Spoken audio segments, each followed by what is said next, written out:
history has always been the foreground of politics. In fact, history is where most of political battles are fought, and it is fundamental to which narrative wins or rules. And no wonder in recent times, for a young country but an old civilization like India, the main battleground has become history, whether it's our textbooks or outside of it. I'm in conversation with an economist and author today, Sanjeev Sanyal. And Sanjeev Sanyal, you've come out with your new book, Revolutionaries, the other story of how India won its freedom. The title itself obviously tells us that you want to correct in some manner the history that has been told to us about our freedom movement. So give us a little bit of a snapshot of your book. Why this book? Why the effort to write down the other story? And why is it the other story and not the mainstream story? So, first of all, thank you very much for having me on your show. Let me say that the idea behind this book is to point out that India's freedom struggle wasn't the uniquely non-violent movement that you are led to believe from the official narratives in your textbooks, documentaries, and other things. There was an armed resistance. That armed resistance, by the way, goes back to the 18th century. But this book limits itself to the first half of the 20th century. And the revolutionaries not only were putting up armed resistance, they were not a small group of people. This was a very large network. This network existed, of course, across India, but also existed in Germany, in Japan, in California, in Canada, in Singapore, and Persia, many other places. This network was a very serious effort. But when you read our textbooks, first of all, very rarely are the revolutionaries mentioned at all. Yeah. But when they are mentioned, you get the impression that, one fine morning Bhagat Singh got up and threw a bomb. And so they are random acts of individual courage, but deliberately presented to you as if they didn't have any consequence. Yeah. But the idea behind the book is to show you, first of all, that these groups were, first of all, large in number. They were powerful enough, even within the Congress, that, for example, Netaji was able to win an election against the Gandhians in an open election, so inside the INC. But also that they had a clear objectives, one of them being to cause an insurrection in the British Indian Army. They held up this effort. Many of the characters are the same, by the way, throughout this process. So, Raj Bihari Bose attempts in the First World War to carry out an insurrection in the British Indian Army. Nearly succeeds, but ultimately fails. But then he is the same person who comes in the Second World War and sets up the INA in Singapore. Contrary to popular belief, it's not Netaji who set up the INA, the Indian National Army in Singapore. It is Raj Bihari Bose, who had already attempted to do it in the First World War. So these are repeated efforts by the same people. And they believed in winning independence more by beating the British, as some would say, by very violent means or by an armed struggle. For some reason in India, even when we were growing up, we were led to believe that it was mostly a peaceful movement or a non-violent movement, and that is the way to go. That somehow violent movements or armed struggles were looked down upon. Isn't that? That's absolutely the problem. The impression you get is that we gently suggested to the British that they should leave, and they politely left. Now, I understand that that's what the British historians would like us to believe. Yeah. But the question is, why is it that we are ending up believing? But when the overwhelming evidence is that it was extremely violent. But why is it so, according to you? Is it because the Mahatma Gandhi idea of peace and non-violence was what we wanted independent India to believe in more, and not really the more violent means? Well, Mahatma Gandhi, of course, was only there till 1948. Much of this changing of history happened subsequent to that in the 1950s and 1960s. And what is important to remember, that it was done very deliberately. Because one strand, not the entire Indian National Congress, but one strand of the Indian National Congress wanted to tell a particular story. So, essentially what the Nehruvians did, they evicted from the story all others that had not from their own group. And it was done very deliberately. So you have, for example, historians like R.C. Majumdar, who had been originally given the job of writing India's official history of the freedom struggle, was evicted because he was not sufficiently pliant. You have, for example, many of the symbols of revolutionary struggle were actually erased. I don't know if people know this, but Cellular Jail was actually almost demolished because it was saved at the very last minute. Similarly, Maulana Azad Medical College in Delhi, it was the site of a prison where many revolutionaries were hanged. In the 1950s, the revolutionaries asked for a small memorial to be built near the gallows. That was not given. First, Nehru agreed to it, but in fact, what happened was that place was just demolished. So the memory was erased knowingly and with clear intent. Absolutely.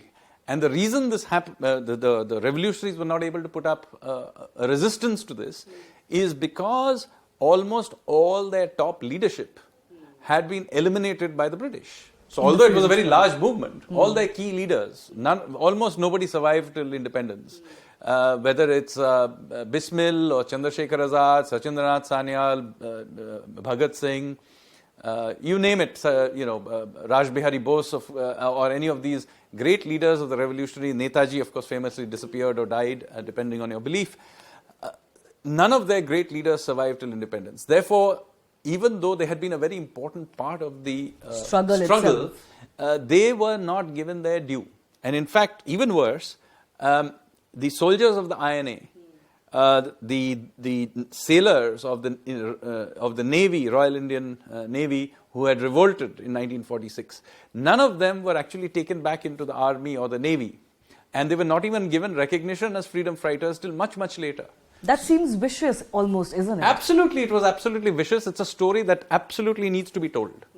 So, what you have mentioned, what your central theme of the book is, that a lot of these acts, the violent acts or the armed struggle, are presented as, here and there, individual acts of courage or individual acts of, resistance towards the British. But they didn't have any cohesion, they didn't have any central idea, central ideology, or even a central strand.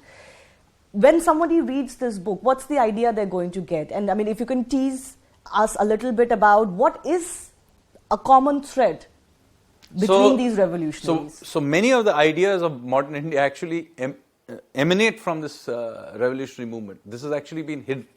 So right from the 1910s, the idea behind this armed struggle was also a very modern idea. So although they drew their inspiration from earlier eras of resistance, whether it's 1857 or Shivaji or Guru Gobind or whatever it may be, the early 20th century revolutionaries were very modern in that they had very modern ideas about how India should be after independence. So, for example, the constitution of the Hindustan Republican Association, written by Sachindranath Sanyal, is the very first place where they clearly mention that after independence, India should be a democratic republic based on universal suffrage. That's a concept ahead of its time at that time. Absolutely. That is what we are today. But do remember that when he was writing this, universal suffrage itself was not universally accepted. Very few countries in the world had universal suffrage. Even the so-called modern countries did not have universal Absolutely. suffrage. It's only in 1928 that all women in the UK got the vote. Many other countries who were supposedly democratic restricted their votes not even to the entire male population, but a small section of the male population. So, first of all, democracy was, there only in a few countries, and even there it was to only a small segment of the population. Women, in many cases, not. Even many men were not. So, idea of universal suffrage was a new one. The idea India should be a republic was a completely new one. Remember, the Congress at this point was only asking for dominion status. And even those who were asking for Purna Swaraj or full freedom had not yet enunciated clearly what is it that they wanted afterwards. What India would be afterwards. So in fact, there were many debates even within the revolutionaries. I mean, it's quite interesting if you read the debates within the revolutionaries at that time. Even within the revolutionaries, there were those who advocated a constitutional monarchy with Sayaji Gaikwad as the constitutional monarch. So there were other debates, but ultimately It is the revolutionaries, particularly the Hindustan Republican Association. The name itself is evocative. And they came up with the idea, no, we are going to be a democratic republic. And this, there are many things of today that come from this strand. Our national greeting, Jai Hind, it derives from the revolutionary movement, from the INA. The most important thing in establishing the fact that these weren't random individual acts which were, strewn around the place and through the years is to establish if there was indeed a network between these revolutionaries. So in your book, how have you established that they were actually joined by a network or even under an institution? And how has that institution or its ideas lived till today? What are the remnants of those institutions? So, first of all, it is very important to understand that it was indeed very well connected through. And that is one of the things that I've made. Not just globally in all of these other countries, even within but India. within India. Absolutely. There was something called the Anushilan Samiti, which was like the overarching network. Mostly in Bengal, but then it spread eventually across the country. There were others like Savarkar's Abhinav Bharat, etc., which got linked to this, so that then it became genuinely a big network inside India and outside. And by the way, it is important to remember that the Anushilan Samiti was actually a network of akhadas. Okay, there were always been historically in India, every village, temple, etc., would have an akhada. So these networking these akhadas was what they were doing. Now, this network, of course, spread across the world using various other networks as well. For example, the Gurudwaras in North America were a very important part of this network. And so now what happens is, of course, this movement carries on, various things happen, but then because its leadership is essentially killed off in every generation faced it, but certainly by the 40s they had been completely killed off. Nobody survives into, almost very few people at least, survive into independent India. So the various strands of this revolutionary movement essentially reach independent India in a disaggregated, separated kind of way. But they're still around. So, and this is true across the ideological spectrum. The left, right and center have their strands. From these revolutionary Absolutely. institutions. So just to give you examples. One revolutionary called M.N. Roy ended up in Tashkent in 1920 and he founded the CPI. Another group led by Jogen Chatterjee and others, Trideep Chaudhary and others, and they ended up creating what is called the Revolutionary Socialist Party, the RSP. Now it's a small party, but once it was a reasonably large party. And then there is the RSS. The RSS was set up by the Nagpur head of the Anushilan Samiti called Hedgewar. And Hedgewar RSS is totally based on this idea of a network of akhadas. If you read Sri Aurobindo's Bhavani Mandir, you have essentially, if you just read it end to end, it's 18 pages, so anybody in the audience just Google it up. And it tells you the clear format of how the RSS work. What is a shakha? It's basically an akhada. And therefore a network of akhadas is the Anushilan Samiti. So today, one of the biggest criticisms in today's politics against the RSS and everything that comes from it, even the BJP, is that you were not around when the Indians were fighting for its freedom. Do you believe that that narrative is wrong? Well, it's ridiculous to claim that, a party that was formally founded in 1980, that particular organization could not possibly have fought for Obviously, Indian... the BJP was not around. Yeah, the BJP was not around. But the intellectual strands on which many of these things are based certainly did exist before independence. As I said, by many twists and turns, the strands, intellectual strands going back to the revolutionaries has ended up today through the RSS into the BJP. So the nationalist language they use, whether they're being true to it or not is a matter of debate. Yeah. But certainly the language they use, the ideas they have, many of them go back to this early period of revolutionary movement. And by the way, there are many twists and turns and splits along the way in all of these leftover fragments. So, for example, the CPI. The CPI started out in Tashkent led by M.N. Roy, but M.N. Roy himself drifted off from the movement. So the CPI ironically ended up being controlled partly on one branch of it by the Russians and some branch of it by the British communists in the 1930s. So during the Second World War, the CPI actually sided with the British. So, so there are many twists and turns. And in fact, that's how the RSP came to be. The Marxists who were very suspicious of colonial takeover of the communist movement, then split off and created the RSP. So they were called the Anushulan Marxists and then later on the RSP. So there are many branches, splits, all kinds of things are happening along the way. How it has ended up today and how they fit in is a complicated thing, because obviously the ideological debates of today are very different from the ideological debates of 100 years ago. But just generally speaking, don't you think in India the ideological divides of today are overbearing on the history and how we should view it? I mean, for some reason we are unable, there's a certain thought that you cannot accept so and so as a legitimate part of India's freedom struggle, even for example the recent debates on Savarkar, because you disagree with him, but there is a general sense of not being able to accept all kinds Absolutely. who contributed to it. There is, Indian freedom movement was a very wide movement. The Congress itself was a very big tent in which the revolutionaries had a very important part as well.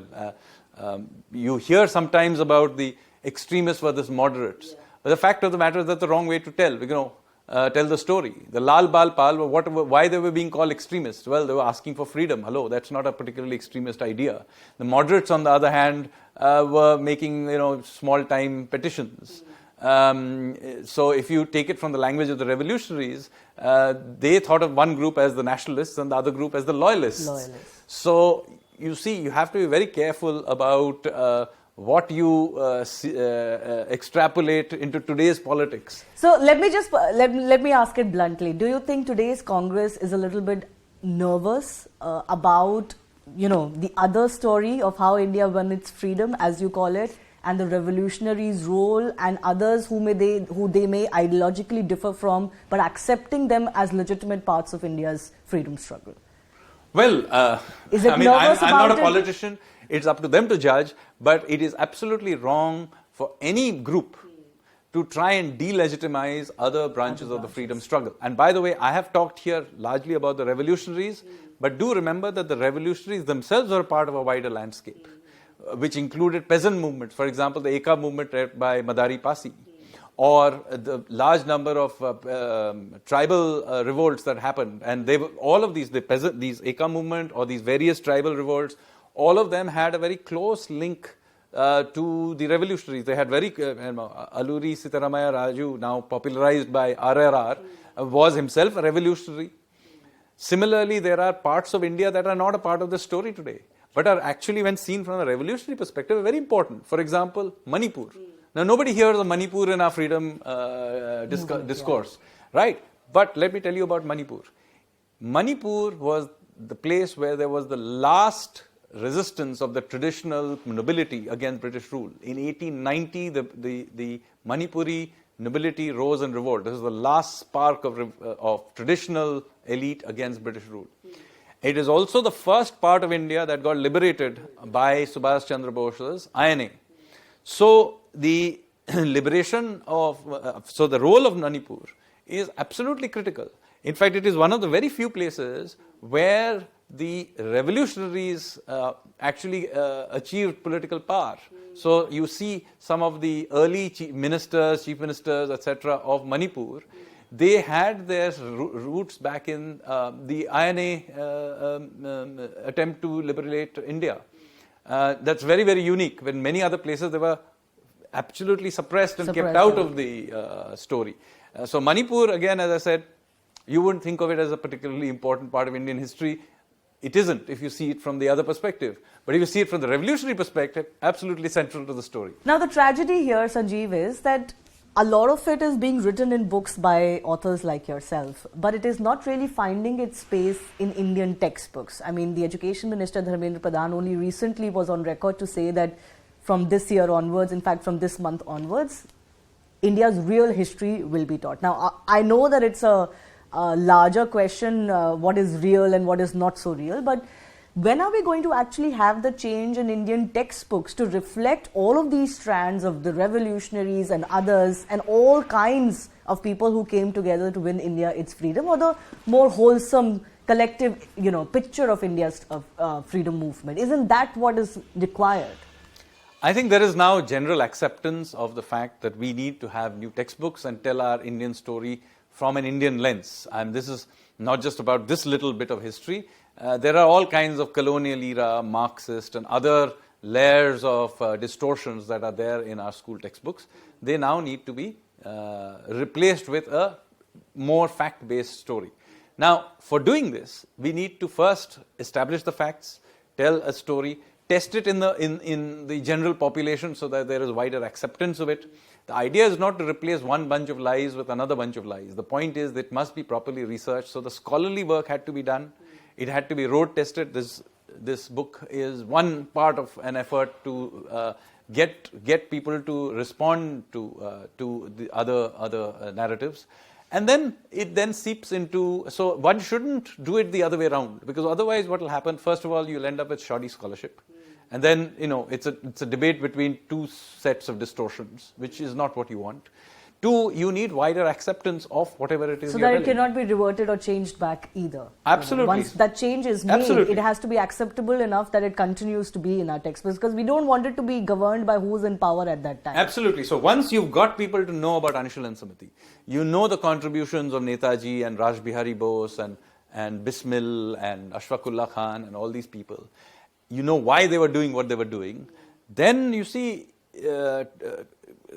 extracting them is not that easy. I mean, let's face it, despite decades upon decades of a particular narrative of the Congress being thrust, these names did not disappear. All that was achieved, they managed to do, is to separate them into compartments and sort of diminish them. They were not able to cause them to disappear.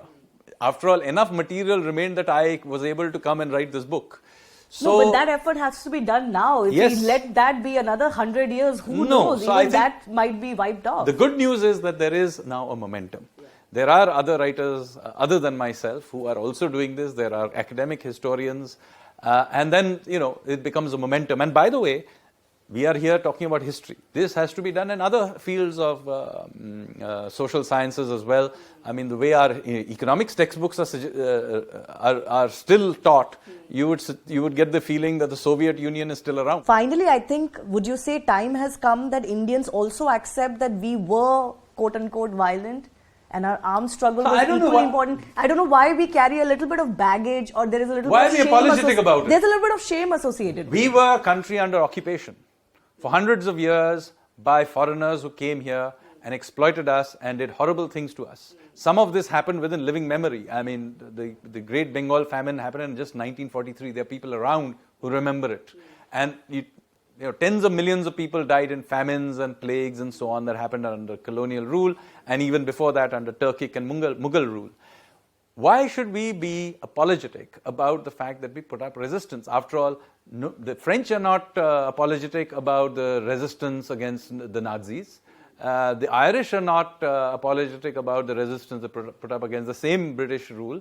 Or the Americans, what Washington and his soldiers did against the British imperialists in the United States.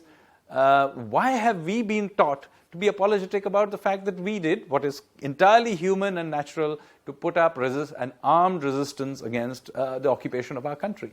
All right, Revolutionaries, the other story of how India won its freedom. Thank you so much for speaking to us, and many congratulations once again. Thank you. Thank you.